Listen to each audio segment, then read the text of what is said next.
আকাশে কালো মেঘ এমনভাবে জমা হয়েছিল যেন কোনো ভয়ঙ্কর লস্কর সেনাবাহিনী যুদ্ধের প্রস্তুতি নিচ্ছে। বাতাসে একটি অদ্ভুত সরসর শব্দ ছিল, পাতাগুলো কাঁপছিল এবং পাখিদের দূর কোথাও লুকিয়ে থাকা চিৎকার সেই নির্জন জঙ্গলের আতঙ্ককে আরও বাড়িয়ে দিচ্ছিল। সেই ঘন গাছপালার মাঝে একটি ভাঙাচোরা কুঁড়েঘর দাঁড়িয়েছিল।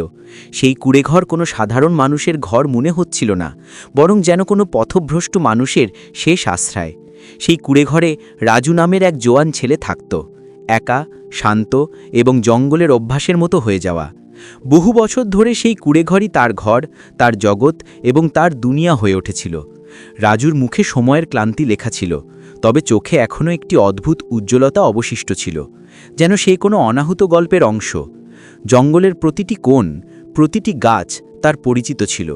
সে জঙ্গলের আওয়াজ চিনত, কোন দিকে বাতাসের গতি, কখন গাছের ডাল ভাঙতে চলেছে, কখন কোনো পশু নিঃশব্দে পার হচ্ছে, এই সব তার জানা ছিল। কিন্তু সেই রাতে কিছু আলাদা ছিল। মেঘের গর্জন, বৃষ্টির তীব্রতা এবং বাতাসের চিৎকার সবকিছু যেন একই সময়ে প্রতিধ্বনিত হচ্ছিল। রাজু তার কুঁড়েঘরের ভেতরে বসেছিল, দরজা শক্তভাবে বন্ধ করা। হাতে জ্বলন্ত প্রদীপ ছিল। সে নীরবে বাইরের আওয়াজ শুনছিল। বৃষ্টি এত তীব্র ছিল যে ছাদ থেকে পানির ফোঁটা ভেতরে পড়তে শুরু করেছিল। যখন বাতাস দেয়ালে আঘাত করত, তখন কুঁড়েঘর কেঁপে উঠত। আকাশে বিদ্যুৎ যখন চমকাত, তখন এক মুহূর্তের জন্য কুঁড়েঘরের ভেতরে আলো ছড়িয়ে পড়ত। তারপর সঙ্গে সঙ্গে অন্ধকার ছেয়ে যেত। সেই অন্ধকারে রাজুর হৃদয়ও কোনো এক অজানা ভয়ে ধরফর করতে শুরু করেছিল। দরজায় কেউ কড়া নাড়ল। এক মুহূর্তের জন্য তার হাত থেকে প্রদীপটি কেঁপে উঠল। সে চমকে দরজার দিকে তাকালো। এমন রাতে, এমন ঝড়ের মধ্যে এই জঙ্গলের মাঝে কে থাকতে পারে? সে কান পেতে শুনল, হয়তো বাতাসের ছলনা।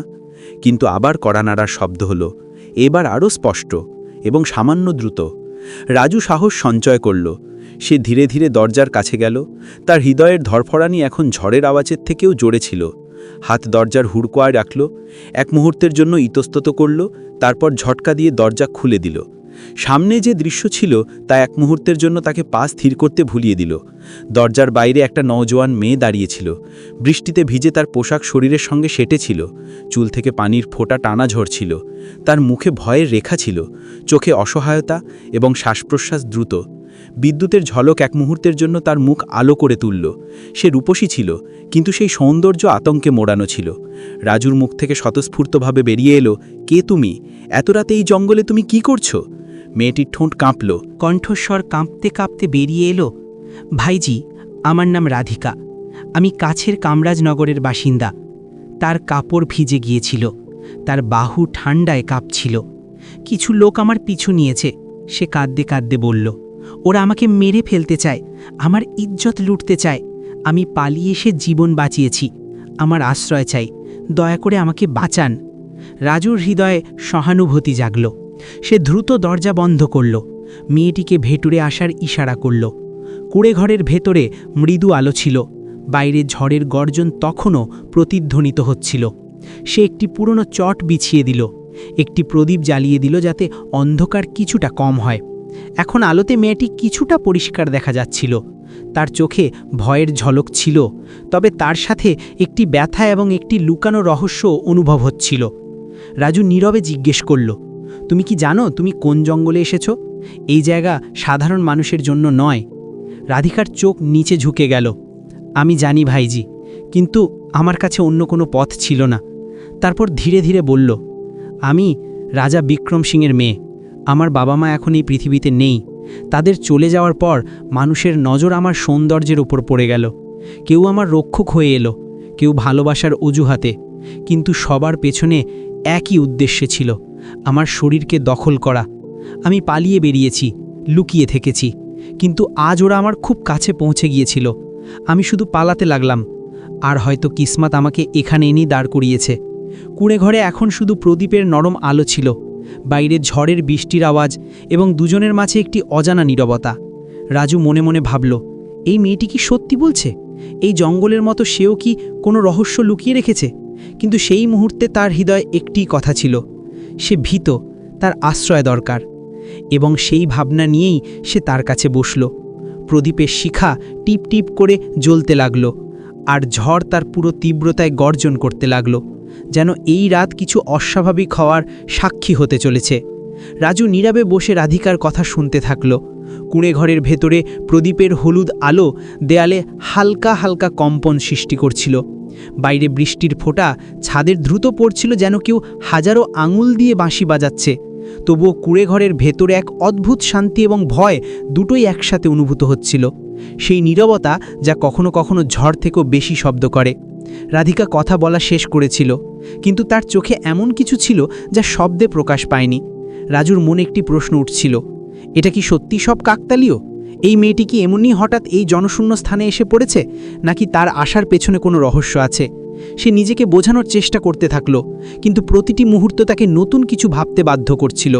বাইরে ঝড় তার তীব্রতা বাড়াচ্ছিল, বিদ্যুৎ আকাশ চিরে চমকাত, আর তারপর অন্ধকার আগের চেয়েও গভীর হয়ে যেত। কুঁড়ে ঘরের ভেতরে ছিল দুজন মানুষ, একজন একারী জোয়ান ছেলে এবং একজন নামহারা জোয়ান মেয়ে। প্রদীপের শিখা দুজনের মুখকে বারে বারে ছুঁয়ে যাচ্ছিল, যেন তারা নীরবে সাক্ষ্য দিচ্ছিল যে এই রাত সাধারণ রাত নয়। কিছু মুহূর্তের নীরবতার পর রাধিকার মৃদু কণ্ঠস্বর প্রতিধ্বনিত হল, ভাই, আমি খুব ভয় পেয়েছি। আমি কি আজকে রাত এখানে থাকতে পারি? সে চোখ তুলে তাকালো।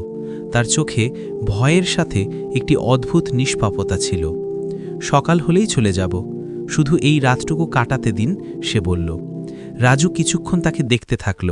তার মনে হলো সে যেন সেই চোখে কোনো লুকানো গল্প পড়ছে, কোনো ব্যথা যা বহু বছর ধরে বন্ধ ছিল। আস্তে করে বলল, হ্যাঁ, তুমি এখানে থাকো, এই কুঁড়ে ঘর তোমারও। এটা শুনে রাধিকা স্বস্তির নিঃশ্বাস নিল। সে চাটাইয়ের উপর শুয়ে মাথা রাখল। চুল থেকে তখনও পানির ফোঁটা পড়ছিল। সে বারবার দরজার দিকে তাকাচ্ছিল, যেন কোনো ভয় এখনও পিছু ছাড়েনি। রাজু একটি গভীর শ্বাস নিল, নিজেকে সামলানোর চেষ্টা করল, কিন্তু সে যত নিজেকে বোঝাতো ততই তার ভেতরে কিছু চাঞ্চল্য সৃষ্টি হতে থাকত। সেই মেয়েটি যে এইমাত্র মৃত্যু থেকে পালিয়ে এসেছে, এখন তারই কাছে ছিল। তার উপস্থিতিতে একটি অদ্ভুত উষ্ণতা ছিল, যা হৃদয় এবং প্রাণ দুটোকেই অস্থির করে তুলছিল। কুঁড়ে ঘরে মৃদু আলো ছিল, বাইরে বিদ্যুতের গড়গড় শব্দ এবং ভেতরে হৃদয়ের ধরফরানি। রাজু চোখ বন্ধ করল, হয়তো ঘুম এসে যাবে, কিন্তু ঘুম তার থেকে অনেক দূরে ছিল। বৃষ্টির ফোঁটা, রাধিকার ভেজা কাপড়ের গন্ধ এবং তার মুখের ওপর পড়া আলো সবকিছু রাজুর হৃদয়ের ভেতরে আলোড়ন সৃষ্টি করছিল। সে নিজেকে বলছিল, সে বিপদে আছে, তোমাকে তার নিরাপত্তা দিতে হবে, তার দুর্বলতার সুযোগ নেওয়া উচিত নয়। কিন্তু হৃদয় এবং মস্তিষ্কের যুদ্ধ চলতে থাকল। হঠাৎ কান্নার ফোঁসফোঁস শব্দ প্রতিধ্বনিত হল। রাজু চোখ খুলে মাথা তুলল। আওয়াজটা চাঁটাইয়ের দিক থেকে আসছিল। সে ধীরে ধীরে উঠল, পায়ের আওয়াজ চেপে এগিয়ে গেল। দেখল রাধিকা দু হাতে মুখ ঢেকে কাঁদছে। রাজুর হৃদয় গলে গেল। সে নরম সুরে বলল, আরে রাধিকা, কি হয়েছে? তুমি কাঁদছো কেন? এখন তো তুমি সুরক্ষিত, ভয়ের কোনো কারণ নেই। রাধিকা আঁসু মোছার চেষ্টা করল, কিন্তু কণ্ঠস্বর রুদ্ধ হয়ে গেল। আমার সাথে এমন কিছু হয়েছে যা আমি কাউকে বলতে পারি না, সে বলল। রাজুর চোখে বিস্ময় ছিল। এমনও কি কোনো ব্যথা হয় যা বলা যায় না? আমি তোমার কোনো ক্ষতি করব না, তুমি আমাকে বিশ্বাস করতে পারো। রাধিকার চোখ মাটিতে স্থির হয়ে গেল। তার ঠোঁট কাঁপল এবং কণ্ঠস্বর খুবই ক্ষীণ হয়ে গেল। আমি কোনো ভালো মেয়ে নই ভাই, আমি পথভ্রষ্ট, আমি খুব তৃষ্ণার্ত। তার শ্বাস দ্রুত হয়ে গেল। সে কাঁপল যেন বাতাসের একটি ঝড়ো হাওয়া এসেছিল। এবং সেই মুহূর্তেই সে সেই কথাটি বলল, একটি এমন কথা যা রাজুর শরীর থেকে সমস্ত রক্ত টেনে নিল। তার মুখের রং উড়ে গেল এবং কুঁড়ে ঘরের পরিবেশ একদম জমে গেল। রাধিকার কণ্ঠে এমন ঠান্ডা ছিল যা ভেতরে গিয়ে বসে যেত। সে ঘাতক শান্তিতে বলল, আমি একজন সাধারণ মেয়ে নই, আমি একটি পথভ্রষ্ট রূহ, আত্মা। এই শব্দগুলো যেন রাজুর বুকে সরাসরি গেঁথে গেল। তার শরীর কেঁপে উঠল। সে অনুভব করল যে তার পায়ের নিচ থেকে মাটি সরে গেছে। বাতাসের সরসর শব্দ এবং একাকী কান্নার ফোঁসফোঁসে একটি আন্দোলন ছড়িয়ে পড়ল, যেন কুঁড়ে ঘরের সমস্ত কোণ এই রহস্য শুনে বিস্ময় মাথা তুলেছে। রাজু কাঁপতে কাঁপতে পড়ল, এ কি বলছো তুমি? আমি কিভাবে বিশ্বাস করব এইসব? তার কণ্ঠে বিস্ময় ছিল, তবে সাথে একটি ভয়ও ছিল যা সে লুকানোর চেষ্টা করছিল। রাধিকার চোখ নামালো, তার হাত কাঁপছিল এবং তার আঙুলগুলো মাটিতে অঙ্কন করতে লাগল। যেন সে কোনো পুরনো ক্ষত স্পর্শ করছে। ধীরে ধীরে সে বলা শুরু করল, অনেক আগে আমার নাম ছিল রানী রাধা। একটি লোক ছিল অর্জুন, সে আমাকে বিয়ে করতে চেয়েছিল, কিন্তু আমি তাকে ভালোবাসতাম না। রাজু এখন সম্পূর্ণ নীরব ছিল, কেবল তার শ্বাস চলছিল। রাধিকা চোখ বন্ধ করল এবং একটি ঠান্ডা শ্বাস নিয়ে বলল, অর্জুন আমাকে পাওয়ার জন্য কালো জাদু করেছিল। সে আমার চারপাশে এমন জাল বুনেছিল যে আমি তার আয়ত্তে চলে এলাম। সে আমাকে নিজের করে নিতে চেয়েছিল, কিন্তু আমি কখনো তার হতে পারিনি। তার কণ্ঠস্বর এখন ভাঙতে শুরু করেছিল। যখন সে প্রথম রাতে আমার ইজ্জত কেড়ে নেওয়ার চেষ্টা করল, আমি তার হাত ধরলাম। তার রাগে পাগল হয়ে গেল। তার চোখে এক বর্বরতা ছিল যা আমি আগে কখনো দেখিনি, এবং এক রাতে সে আমাকে মেরে ফেলল। রাজুর শ্বাস বন্ধ হয়ে গেল। তার চোখের সামনে প্রদীপের শিখা কাঁপতে লাগল এবং নেভার উপক্রম হল।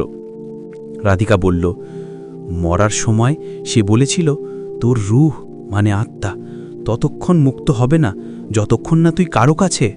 বাকিটা অস্পষ্ট। তখন থেকে আমি এই জঙ্গলে ঘুরে বেড়াচ্ছি। বহু বছর ধরে তার কথাগুলোর প্রতিধ্বনি কুড়েভাড়ের দেওয়াল থেকে ফিরে আসছিল। রাজুর বুকে কিছু ভাঙতে শুরু করল। তার রাধিকার ওপর করুণাও এলো, ভয়ও পেল। রাধিকা কাঁপতে কাঁপতে হাত দিয়ে রাজুর হাত ধরল। আমি মিথ্যা বলছি না ভাই, সে বলল। যদি তুমি আজ রাতে আমার সাথে না শো, তবে আমি চিরকালের জন্য এই জঙ্গলে ভাটাক্তি মানে ঘুরে থাকব। তার হাতের স্পর্শ গরম ছিল, কিন্তু তাতে একটা অদ্ভুত শিহরণও ছিল। রাজুর হৃদয় এবং শরীর দুটোতেই চাঞ্চল্য সৃষ্টি হলো। তার শ্বাস দ্রুত হতে লাগল। চোখের সামনে কুয়াশা ছেয়ে গেল। কিন্তু ঠিক সেই সময় বাইরে থেকে একটা ভয়ঙ্কর আওয়াজ এলো, এমন যেন আকাশ ফেটে গেল। রাজু ঝটকা দিয়ে উঠে কুড়েঘর থেকে বাইরে দৌড়ালো। বাইরে ঘুরঘুটে অন্ধকার ছিল। বাতাস এত তীব্র ছিল যে গাছেরা দুলছিল। সে ঘুরে কুড়েঘরের দিকে তাকালো। রাধিকা সেখানেই দাঁড়িয়েছিল, একদম চুপ। তার চোখে কোনো নারী নয়, বরং একটি রহস্য ঝলমল করছিল। হঠাৎ সামনে অন্ধকার থেকে একটি কালো ছায়া উদয় হলো। তার আকার দেখা যাচ্ছিল না, তবে তার উপস্থিতির ভার বাতাসে অনুভব হচ্ছিল। সে একটি ভারী প্রতিধ্বনিত কণ্ঠে বলল, আমি সে, যে এই মেয়েটিকে তোর কাছে পাঠিয়েছি। রাজুর বুকে স্তব্ধতা ছেয়ে গেল। সে সঙ্গে সঙ্গে বুঝতে পারল যে এই সেই ছায়া জিষ্ণে রাধিকার রুহুকে কালো জাদুতে বন্দি করে রেখেছিল। সেই ছায়া জোরে হাসল। রাজু, এখন তুই আমার জালে ফেসে গেছিস, তুই পালাতে পারবি না। রাজু গভীর শ্বাস নিল। সে নিজের জায়গায় সোজা হয়ে দাঁড়ালো। তার মুখে একটি শান্তি ছিল যা ভয়ের ঊর্ধ্বে। সে শান্ত স্বরে বলল, তোর কালো জাদু আমার ওপর কাজ করবে না। তুই ভেবেছিলি আমি একটি মেয়ের নিষ্পাপতায় বিপথগামী হয়ে যাব? না, এটা আমার রাস্তা নয়। তার শব্দগুলো বাতাসে প্রতিধ্বনিত হলো এবং কুড়েঘরের ভেতরে আবার প্রদীপের শিখা জ্বলে উঠল। ছায়া কেঁপে উঠল। বাতাস এক মুহূর্তের জন্য থেমে গেল এবং জঙ্গল, যা কিছুক্ষণ আগে ভয়ের প্রতীক ছিল, এখন নীরবে তাদের সাক্ষ্য দিচ্ছিল। এটা শুনে রাধিকার চোখ নিচে ঝুঁকে গেল। তার মুখে লজ্জার হালকা ছায়া পড়ল। চোখে জল ছিল, যেন বহু বছর ধরে চাপা থাকা অনুতাপ এখন বাইরে আসার জন্য উদ্বেগ বোধ করছিল। বাতাসে একটি হালকা সরসর শব্দ করল। প্রদীপের শিখা কাঁপল এবং সেই কালো ছায়া আবার গর্জন করে উঠল। তুইও তো মানুষ রাজু, তোর ভেতরেও তো আগুন থাকবে। আর কতদিন নিজের আবেগের সাথে লড়বি? তুই কিভাবে বাঁচবি আমার থেকে? রাজু চোখ বন্ধ করল। কিছুক্ষণ নীরব থাকল। তারপর সে নিজের মুখ আকাশের দিকে তুলল। বাইরে বিদ্যুৎ চমকালো এবং সেই আলোতে তার মুখ এমনভাবে উজ্জ্বল হয়ে উঠল যেন কোনো সত্যি নিজেই তার উপর নেমে এসেছে। সে শান্ত স্বরে বলল, আমি আলোর পথ বেছে নিই, তোর অন্ধকারের নয়। এই শব্দগুলো বাতাসে এমনভাবে প্রতিধ্বনিত হলো যেন কেউ আকাশে মন্ত্র বুনে দিয়েছে। রাধিকার চোখে জল এলো। সে কাঁপতে থাকা ঠোঁট দিয়ে কিছু বলতে পারল না, শুধু নিজের ভেতরে তাকাতে লাগল। আমি কি সত্যি এটা করতে যাচ্ছিলাম? আমি কি কোনো ভদ্র মানুষকে আমার জালে ফাঁসাতে এসেছিলাম? তার মুখে আলোড়ন স্পষ্টভাবে দেখা যাচ্ছিল। একদিকে অনুশোচনা, অন্যদিকে ভয় এবং লজ্জা। রাজু নরম সুরে বলল, রাধিকা, নিজের ভেতরে তাকাও। তুমি কি এটাই হতে চাও? আমি কখনো কোনো নারীকে খারাপ চোখে দেখিনি। তাহলে তুমি কেন আমার ইজ্জত কেড়ে নিতে চেয়েছিলে? ছায়া আবার হাসল, একটি কর্কশ প্রতিধ্বনিত হাসি। হা হা হা, অনেক দেরি হয়ে গেছে এখন, এর আর কিছু হতে পারে না। তবে এখন রাধিকার চোখে কিছু পাল্টে গিয়েছিল। তাতে একটি নতুন আলো, একটি জাগরণ ছিল। সে ধীরে ধীরে বলল, আমি জানি না কোনটা ঠিক। বন্ধুরা, যদি এই গল্পটি আপনাদের হৃদয় স্পর্শ করে থাকে, যদি আপনাদের মনে হয় যে সত্যের যায় জরুরি, তাহলে একটি লাইক তো। আপনাদের প্রতিটি লাইক আমাদের নতুন গল্প আনার শক্তি দেয়। এবং হ্যাঁ, চ্যানেলটি সাবস্ক্রাইব করতে ভুলবেন না, কারণ পরের গল্পটি হয়তো সেটাই যার অপেক্ষা আপনারা বহু বছর ধরে করছেন। পরের ভিডিওতে দেখা হবে।